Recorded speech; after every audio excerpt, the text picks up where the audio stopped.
اللہ تعالیٰ نے قرآن مجید کے کئی مقام پر دیانتداری کا حکم ارشاد فرمایا. نبی کریم صلی اللہ علیہ وسلم نے صحابہ کو حکم دیا. آقا علیہ الصلوۃ والسلام فرماتے ہیں لا ایمان لمن لا امانت لہ، جس میں امانت داری نہیں اس میں ایمان ہی نہیں. اس سے پتہ چلا کہ ایمان اور امانت داری کا تعلق آپس میں بہت قریب ہے. فرمایا جس میں دیانت داری اور امانت داری نہیں وہ ایمان والا ہی نہیں. منصب اور ڈیزگنیشن بھی ایک امانت ہوتا ہے. اگر کوئی شخص اپنے منصب سے وفا نہ کرے وہ بھی امانت میں خیانت کرنے والا ہے. انسان کا وقت بھی اس کے لیے تقاضا کرتا ہے کہ وہ اس میں بھی امانت داری کو اپنائے. اس لیے اسلامی معاشرہ خائن کو پسند نہیں کرتا. خیانت انسان کی شخصیت کو ڈیمیج کر دیتی ہے، اس کی پرسنالٹی کو ڈیمیج کر دیتی ہے.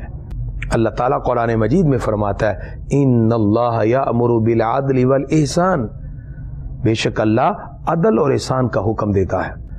جب کسی معاشرے میں قانون کا احترام نہ رہے تو وہ معاشرہ اخلاقی قدروں میں گر جاتا ہے، کیونکہ قانون کا جب تک احترام نہیں ہوگا تو معاشرے میں لوگ جرائم سے کیسے بچیں گے؟ وہ لوگ جو قانون کا احترام نہیں کرتے اس کی ایک وجہ یا تو ذاتی مفاد ہے، اپنے ذاتی مفاد کے حصول کے لیے وہ قانون کو اور قانون کے احترام کو ترک کر دیتے ہیں، یا وہ اپنے آپ کو قانون سے بالاتر سمجھتے ہیں.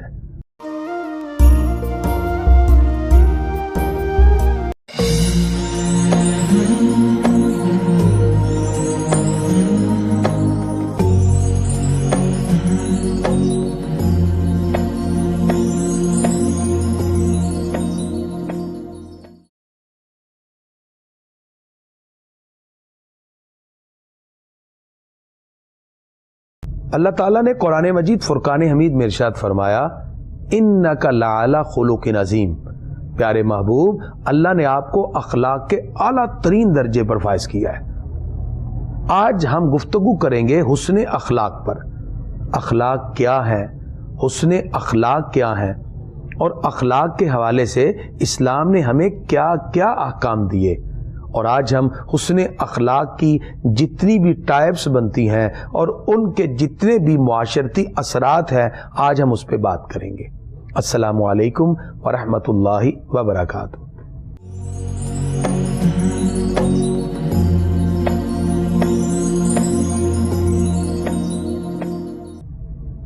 اخلاق خلق کی جمع ہے. خلق کہتے ہیں عادات کو، طور طریقے کو، انسان کے بیہیویئر کو، اور اسی سے اخلاق بنا ہے جس کا معنی انسان کے اخلاقی اقدار ہیں، طور طریقے ہیں، رہن سہن ہے، اس کا بیہیویئر ہے. اور اگر ہم اخلاق کا جائزہ اس کی ٹائپس کے اعتبار سے کریں تو اس کی دو ٹائپس بنتی ہیں، محاسن اخلاق، رذائل اخلاق. محاسن اخلاق سے مراد اچھا اخلاق اور اچھے طور طریقے ہیں. رذائل اخلاق سے مراد برے طور طریقے ہیں. اگر ہم اچھے اخلاق کی بات کریں تو اسلام نے اس میں بہت سی چیزیں ذکر کی، اس میں تفصیلی احکام ذکر کر دیے. اسی وجہ سے محاسن اخلاق اور رذائل اخلاق یہ دو ایسی ٹائپس ہیں جو بندے میں اچھائی اور برائی ان دونوں میں امتیازی کیفیت پیدا کر دیتی ہے. اچھے اور برے اخلاق کا فیصلہ اللہ اس کے رسول نے کر دیا. ہمارے لیے کسی اچھی عادت کو اپنانا اور کسی بری عادت کو ترک کرنا، اچھے اور برے اخلاق کے لیے ہمارے پاس کرائیٹیریا اللہ اس کے رسول کی ذات ہے. دین اسلام نے محاسن اخلاق کی بات کی تو اس کی تفصیلات کو ذکر کیا. اسلام کہتا ہے سچ بولنا یہ اچھے اخلاق میں شامل ہے. اسلام کہتا ہے وعدے کو پورا کرنا یہ اچھے اخلاق میں شامل ہے. اسلام کہتا ہے عدل و انصاف یہ اچھے اخلاق میں شامل ہے. اسلام کہتا ہے احترام قانون یہ اچھے اخلاق میں شامل ہے. اسلام کہتا ہے ایثار یہ اچھے اخلاق میں شامل ہے. اس کے علاوہ دین اسلام نے تفصیل کے ساتھ اچھے اخلاق کی بات کی، جن میں بنیادی یہ ہیں۔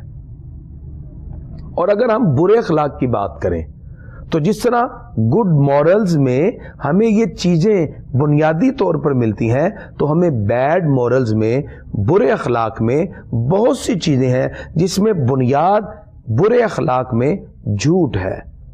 لہذا اسلام ہمیں بری عادات، برے اخلاق سے روکتا ہے، تو برے اخلاق میں جھوٹ کو رکھا، برے اخلاق میں غیبت کو رکھا، برے اخلاق میں منافقت کو رکھا۔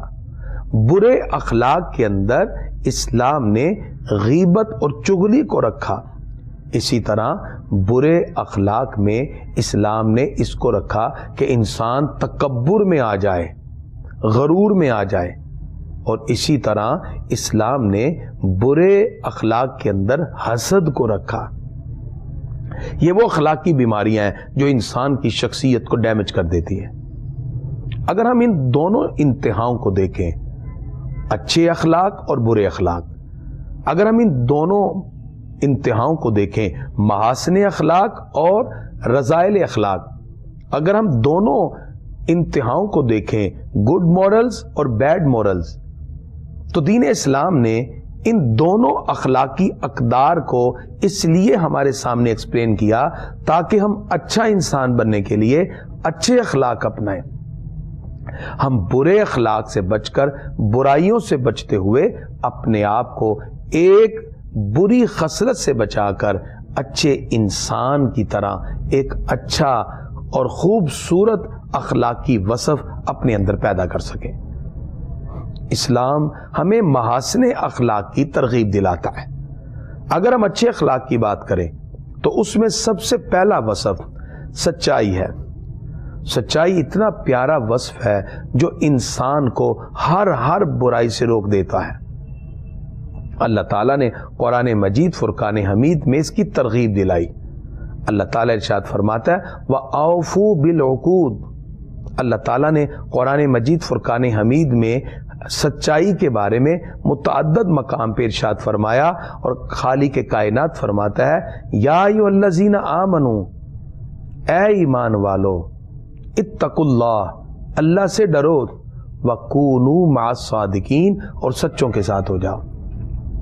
اللہ تعالیٰ نے سچوں کے ساتھ ہونے کا اس لیے کہا کیونکہ سچائی کا وصف انسان میں خوبصورتی پیدا کرتا ہے، تو فرمایا کونوا مع الصادقین، سچوں کے ساتھ ہو جاؤ۔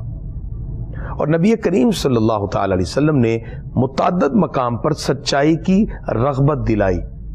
آقا علیہ الصلوۃ والسلام فرماتے ہیں ان الصدق یہدی الی البر، بے شک سچائی نیکی کی طرف رہنمائی کرتی ہے، اور فرمایا وَإِنَّ الْكَذِبَ يَهْدِي إِلَى الْفُجُورِ، اور بے شک جھوٹ برائی کی طرف اور گناہ کی طرف رہنمائی کرتا ہے۔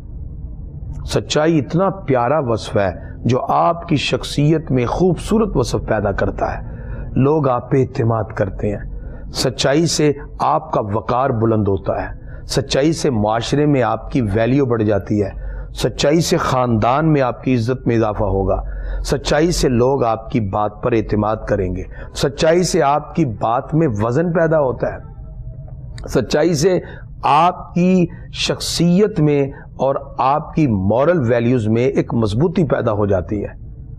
حضور اکرم صلی اللہ تعالی علیہ وسلم کی سچائی کا یہ حال تھا، اعلان نبوت سے پہلے بھی کفار کہتے کہ صادق و امین آ گئے۔ آپ کی سچائی کا یہ حال تھا کہ آپ نے اعلان نبوت فرماتے ہوئے غار ثور کے آپ نے اعلان نبوت فرماتے ہوئے جس وقت یہ لوگوں کے سامنے کہا کہ میں اگر کہوں، کوہ صفا کے دامن میں کھڑے ہو کے آپ نے فرمایا اگر میں کہوں اس پہاڑی کے پیچھے سے ایک لشکر تم پہ حملہ کرنا چاہتا ہے تو مانو گے؟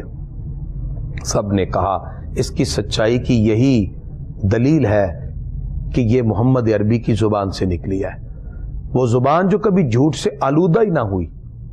حضور اکرم صلی اللہ علیہ وسلم فرماتے ہیں پھر میں اسی زبان سے تمہیں اللہ رب العزت کی دعوت دیتا ہوں اور اسلام کا پیغام دیتا ہوں۔ سچائی اتنا پیارا وصف ہے جو لوگوں کے دلوں میں آپ کی عظمت کو پیدا کر دیتا ہے۔ اس لیے ہمیں محاسن اخلاق میں سچائی کو اپنانا چاہیے اگر ہم معاشرے میں اپنا مقام پیدا کرنا چاہتے ہیں، اگر ہم معاشرے میں اپنی عزت بنانا چاہتے ہیں اور ویلیو پیدا کرنا چاہتے ہیں۔ اور سچا انسان اللہ کی بارگاہ میں بھی صدیق لکھ دیا جاتا ہے۔ جب انسان سچ بولتا ہے تو اللہ کی بارگاہ میں بھی سچا لکھا جاتا ہے۔ اس لیے محاسن اخلاق میں ہمیں سچائی اپنانی چاہیے۔ اسی طرح اسلام نے ہمیں اخلاقی اقدار میں وعدہ پورا کرنے کا حکم دیا۔ اسلام نے اس کو ایفائے عہد سے تعبیر کیا۔ پروردگار فرماتا ہے وَأَوْفُوا بِالْعُقُودِ، اپنے وعدوں کو پورا کرو، إِنَّ الْعَهْدَ كَانَ مَسْئُولًا، اس لیے کہ وعدوں کے بارے میں پوچھا جائے گا۔ اللہ تعالیٰ نے قرآن مجید فرقان حمید کے متعدد مقام پر وعدوں کی تکمیل کا حکم دیا۔ وعدہ کیا ہے؟ انسان جب کسی سے کوئی بات پر مستقبل میں کسی حوالے سے پختگی کے ساتھ بات کرے اور پھر وہ اس پہ قائم رہے تو پھر اس وعدے کی تکمیل پر انسان میں خوبصورتی پیدا ہوتی ہے۔ اور یہی وہ وصف تھا جس کی وجہ سے حضور اکرم صلی اللہ تعالی علیہ وسلم کو غیر بھی عزت کی نگاہ سے دیکھتے تھے۔ سرکار دو عالم علیہ الصلوۃ والسلام نے صحابہ کرام کو اپنی زندگی پیش کرتے ہوئے وعدے کی ترغیب دلائی۔ حضرت عبداللہ بن ابو حسمہ رضی اللہ تعالیٰ عنہ آپ فرماتے ہیں کہ میں نے جاہلیت کے دور میں حضور صلی اللہ علیہ وسلم سے کوئی چیز خریدی، کوئی خرید و فروخت کا معاملہ کیا، لیکن پیسے کم پڑ گئے تو میں نے حضور صلی اللہ علیہ وسلم سے کہا اگر آپ وعدہ کریں یہاں رکنے کا تو میں لے آتا ہوں۔ آپ نے فرمایا ٹھیک ہے میں وعدہ کرتا ہوں، آپ جائیے۔ حضرت عبداللہ بن ابو حسمہ فرماتے ہیں کہ میں جب پیسے لینے گیا تو بھول گیا، 3 دن کے بعد مجھے یاد آیا تو میں اسی مقام پر آیا، حضور صلی اللہ علیہ وسلم 3 دن سے وہیں کھڑے ہوئے ہیں اور آپ نے کہا میں 3 دن سے آپ کا یہی انتظار کر رہا ہوں۔ وعدے کی تکمیل میں حضور صلی اللہ علیہ وسلم کی زندگی کا عمل دیکھیے، اتنا خوبصورت کہ آپ 3 دن سے وہاں کھڑے رہے۔ اسی طرح نبی کریم صلی اللہ علیہ وسلم نے جب بھی وعدہ کیا یا کانٹیکٹ کیا آپ اپنے وعدے پہ قائم رہے۔ صلح حدیبیہ کا موقع ہے تو نبی کریم صلی اللہ علیہ وسلم نے کافروں سے یہ وعدہ کیا کہ اگر کوئی مکہ سے بھاگ کے مدینہ آئے گا ہم واپس کر دیں گے، اور آپ نے ابھی یہ کانٹیکٹ کیا، ابھی یہ وعدہ کیا، جیسے ہی صلح حدیبیہ کہ اس پیج پر آپ نے مہر لگائی تو حضرت ابو جندل رضی اللہ عنہ آپ جکڑے ہوئے زنجیروں میں ٹپکتے ہوئے خون کے ساتھ سرکار کی بارگاہ میں، نبی کریم صلی اللہ علیہ وسلم نے ان کی حالت دیکھی، صحابہ سے دیکھا نہ گیا، چونکہ مکہ میں تھے، کلمہ پڑھا، ان کے آقا نے ان کو پکڑ کے مارا، وہ زنجیروں میں جکڑے ہوئے ہیں، خون بہہ رہا ہے۔ اس حالت میں بھی نبی کریم صلی اللہ تعالی علیہ وآلہ واصحابہ وبارک وسلم وعدے کو پورا کرتے ہیں۔ آپ نے حضرت ابو جندل کو لیا اور سائیڈ پہ لے گئے اور ان کو سمجھایا کہ آپ صبر کیجئے، صبر کی تلقین کی، اور کہا انشاءاللہ ہم پھر آپ کو لینے آئیں گے، اور پھر ان کو واپس مکہ بھجوا دیا۔ آپ نے اپنے وعدے کو پورا کیا۔ وعدہ جب آپ پورا کریں گے تو اس سے آپ کے اندر ایک خوبصورت وصف پیدا ہوتا ہے، اور وہ وصف آپ کی زبان پہ لوگ اعتبار کریں گے، آپ کی معاشرے میں ویلیو ہو جائے گی۔ آج جو لوگ کاروباری ہیں اور تجارتی کام میں مصروف عمل ہیں ان کو چاہیے اپنے وعدے کو پورا کریں، جو کہیں اس پر قائم رہیں۔ آج حکمرانوں کو چاہیے کہ جب وہ بات کریں تو اس پہ پورا اتریں تاکہ عوام ان پر اعتماد کرے، وگرنہ عوام ان پہ اعتماد نہیں کرے گی۔ اسلام نے اچھے اخلاق میں ایک وصف دیانت داری رکھا۔ Honesty is the best policy. ایمانداری، دیانت داری اسلام کا خصوصی وصف ہے۔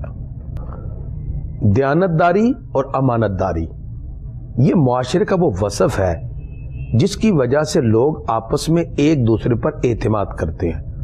اسلام نے دیانت داری کا خوبصورت وصف رکھا اور اس کی بہت سی فلیکسیبلٹی رکھی۔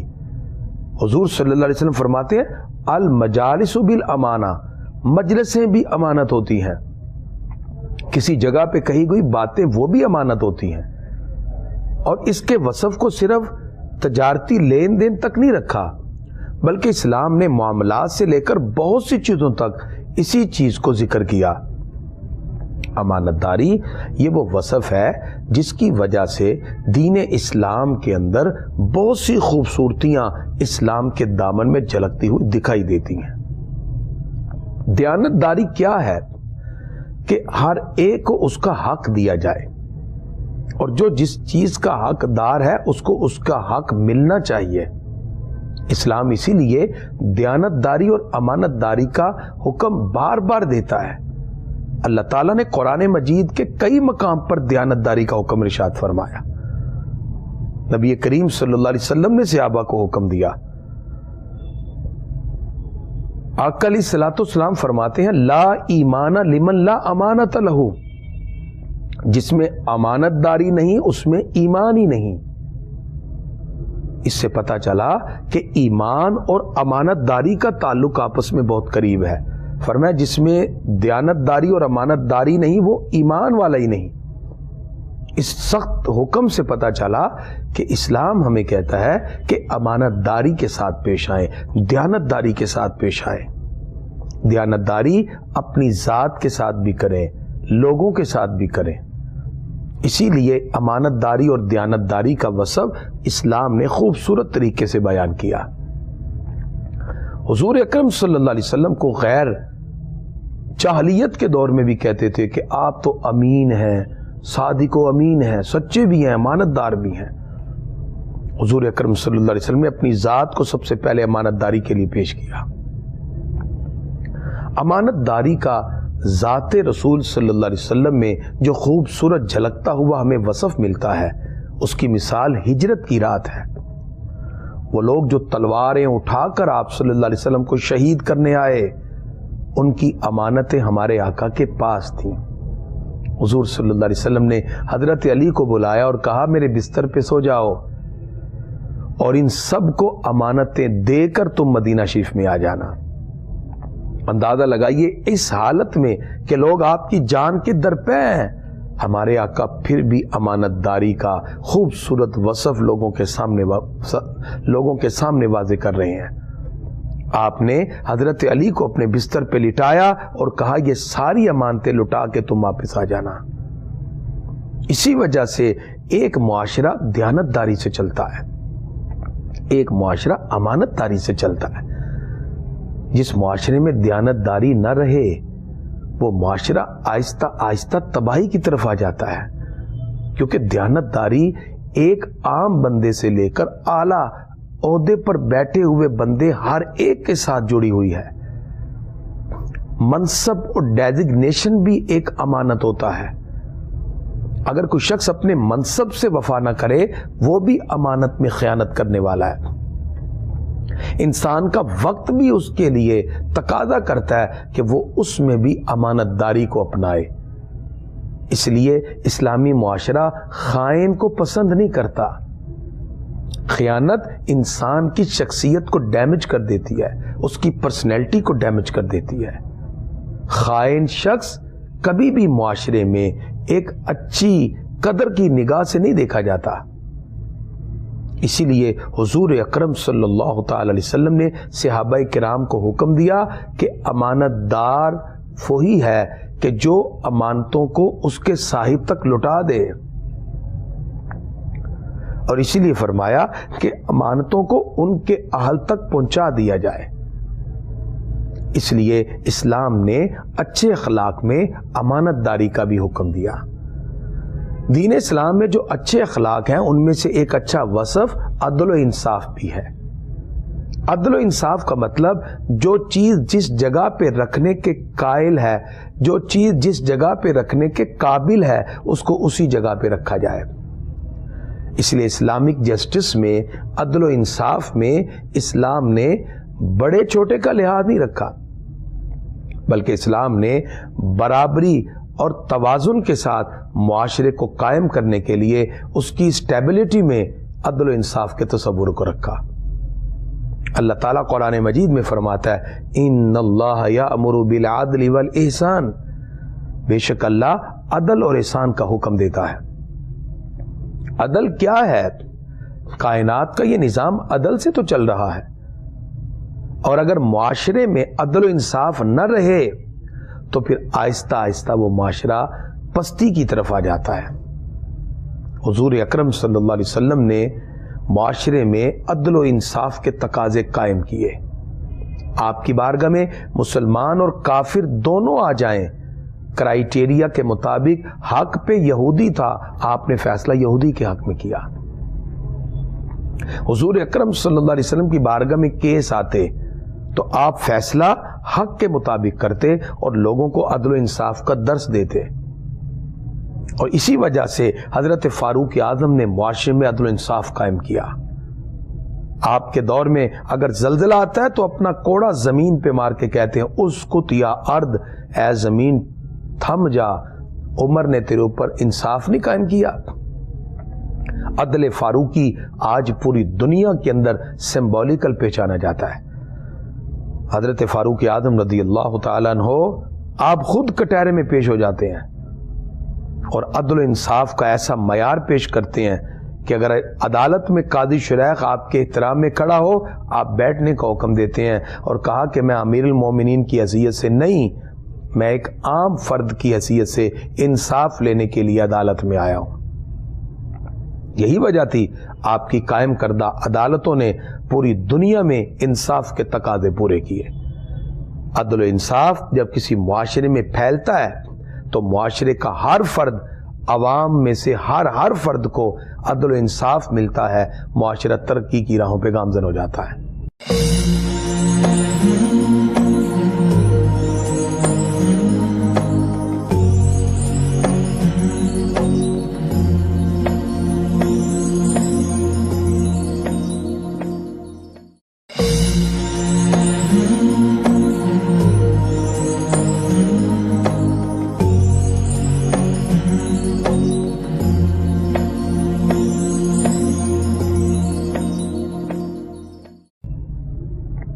اچھے اخلاق میں ایک وصف احترام قانون اور رسپیکٹ آف لا ہے۔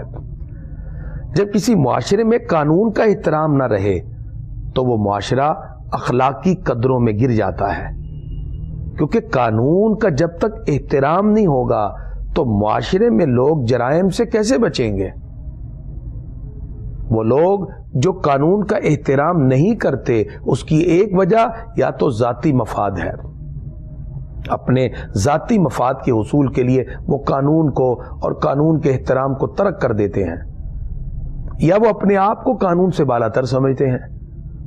یہ دو ایسی وجہ ہیں جس کی وجہ سے معاشرے میں قانون کا احترام ختم ہوتا ہے، اور جب قانون کا احترام ختم ہو تو معاشرہ پستی کی طرف آتا ہے۔ حضور اکرم صلی اللہ علیہ وسلم کی بارگاہ میں قبیلہ مخزوم کی فاطمہ نامی عورت کا کیس پیش کیا جاتا ہے۔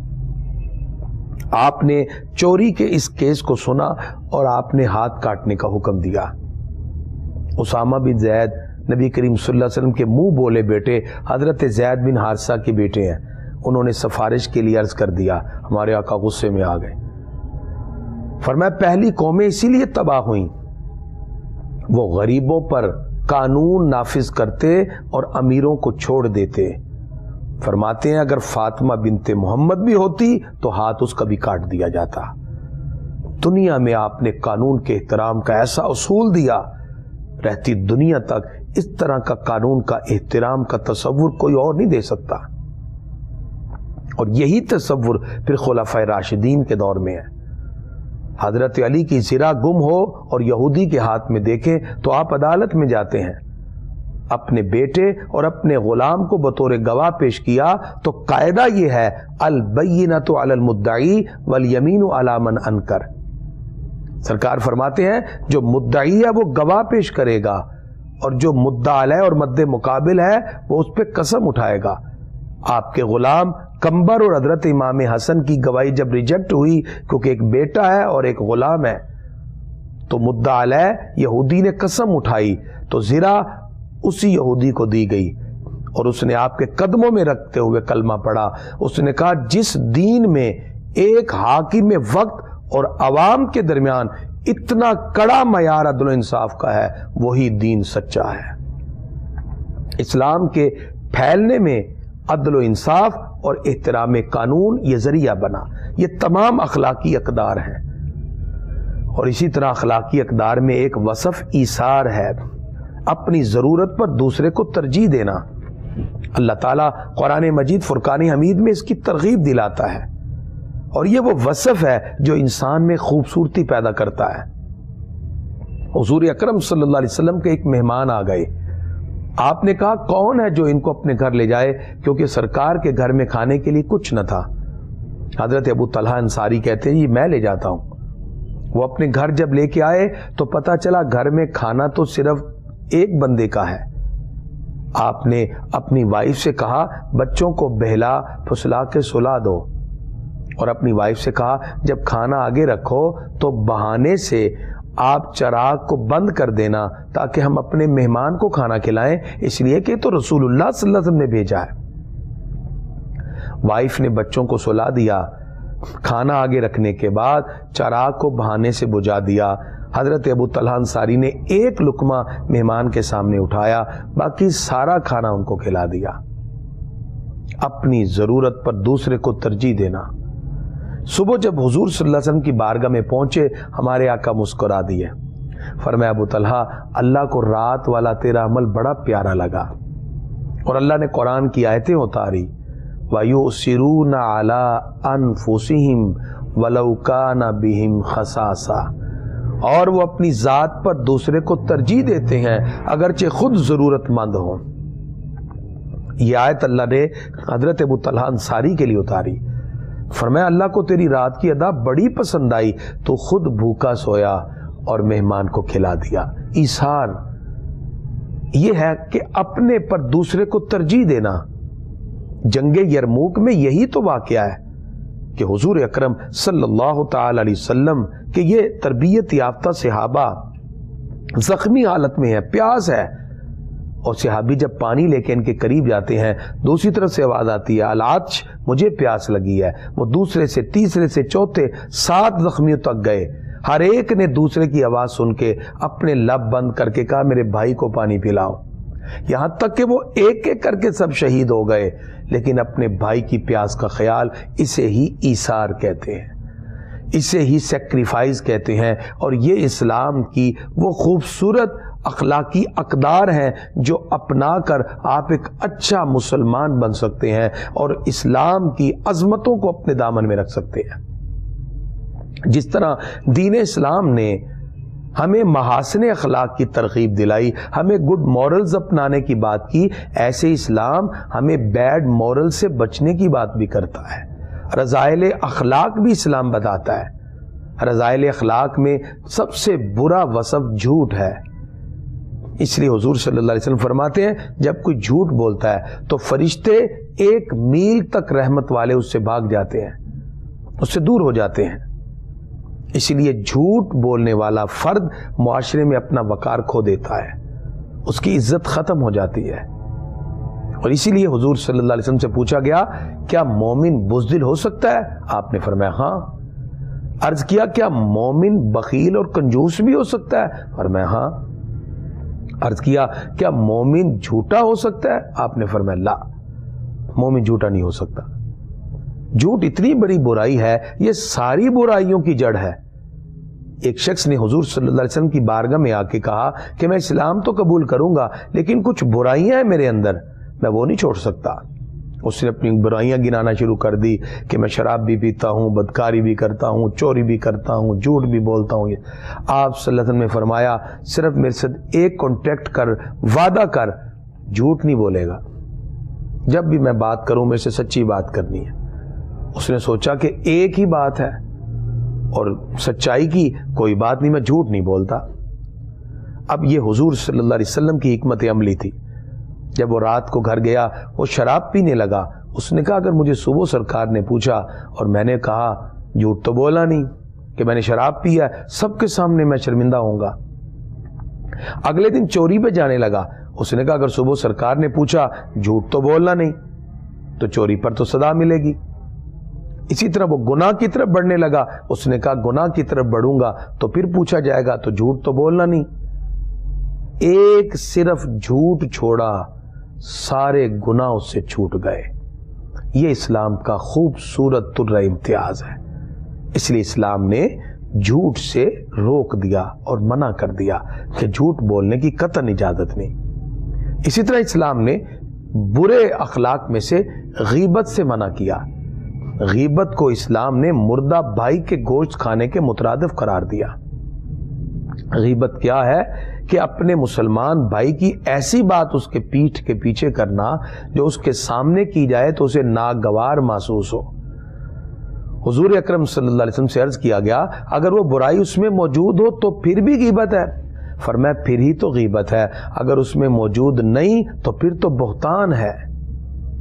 اس لیے اللہ فرماتا ہے لا یغتب بعضکم بعضا، کوئی کسی ایک دوسرے کی غیبت نہ کرے۔ غیبت میں کسی مسلمان کی عزت کو اچھالنا ہوتا ہے، اسلام نے منع کیا اور غیبت کی قطعاً اجازت نہیں دی۔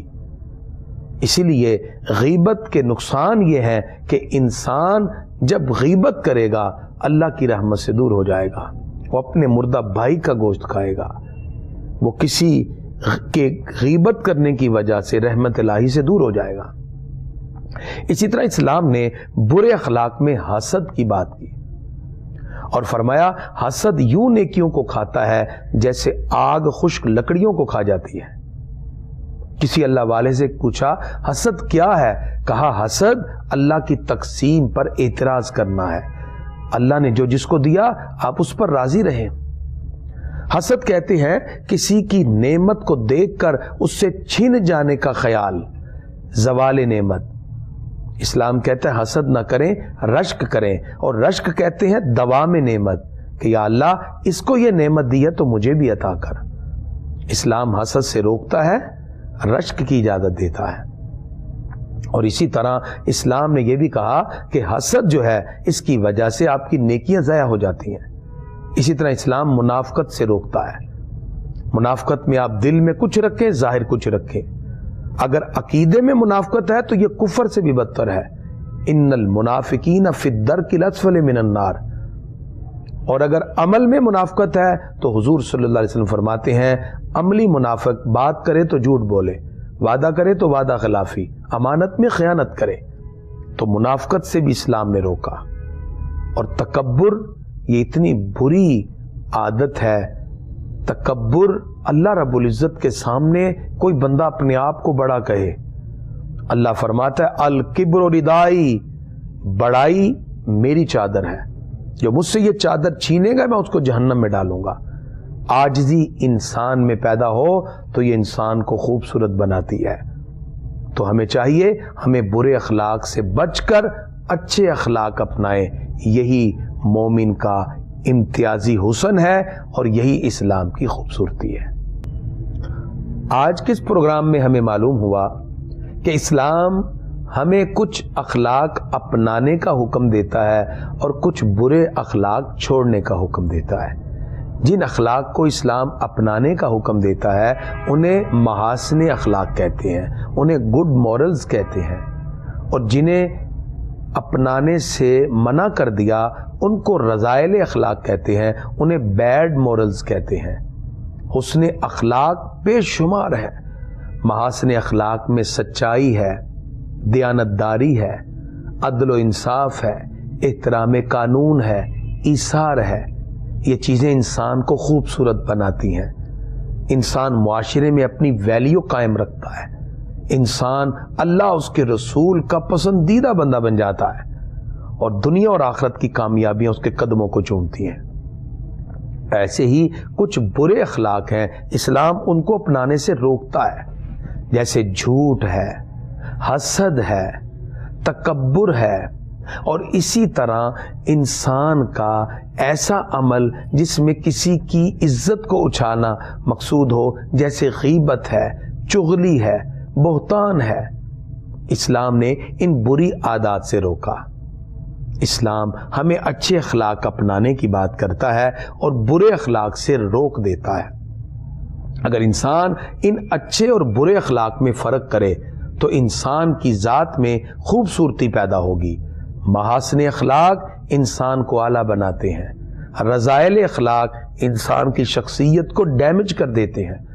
اللہ تعالیٰ نے ان اخلاق کو سیکھنے کے لیے ہمارے لیے ایک ذات ایسی مقرر کی جن کے بارے میں فرمایا لقد کان لکم فی رسول اللہ اسوۃ حسنہ، تمہارے لیے رسول اللہ صلی اللہ علیہ وسلم کی زندگی میں بہترین نمونہ موجود ہے۔ اور آپ صلی اللہ علیہ وسلم کے لیے فرمایا وَإِنَّكَ لَعَلَىٰ خُلُقٍ عَظِيمٍ، فرمایا یہ اخلاق کے اعلیٰ ترین درجے پر فائد ہے۔ آئیے ہم سب اچھے اخلاق کو اپنا کر ایک اچھا وصف اپنے اندر پیدا کریں، انسان دنیا میں اور آخرت میں اللہ کی عظمتوں کو اپنے دامن میں رکھنے والا ہوگا۔ حضور صلی اللہ علیہ وسلم فرماتے ہیں کسی بندے کے نامہ اعمال میں سب سے وزنی چیز اچھے اخلاق ہیں۔ آئیے جہاں ہم عبادات کرتے ہیں وہاں اپنے نامہ اعمال میں سب سے وزنی چیز اچھے اخلاق کو بھی پیدا کریں تاکہ نامہ اعمال بھی وزنی ہو اور اللہ اس کا رسول بھی راضی ہو۔ پروردگار ان اخلاق کی وجہ سے ہمیں اعلیٰ مرتبے پر فائز بھی کرے۔ اللہ تعالی ہم سب کو عمل کی توفیق عطا فرمائے۔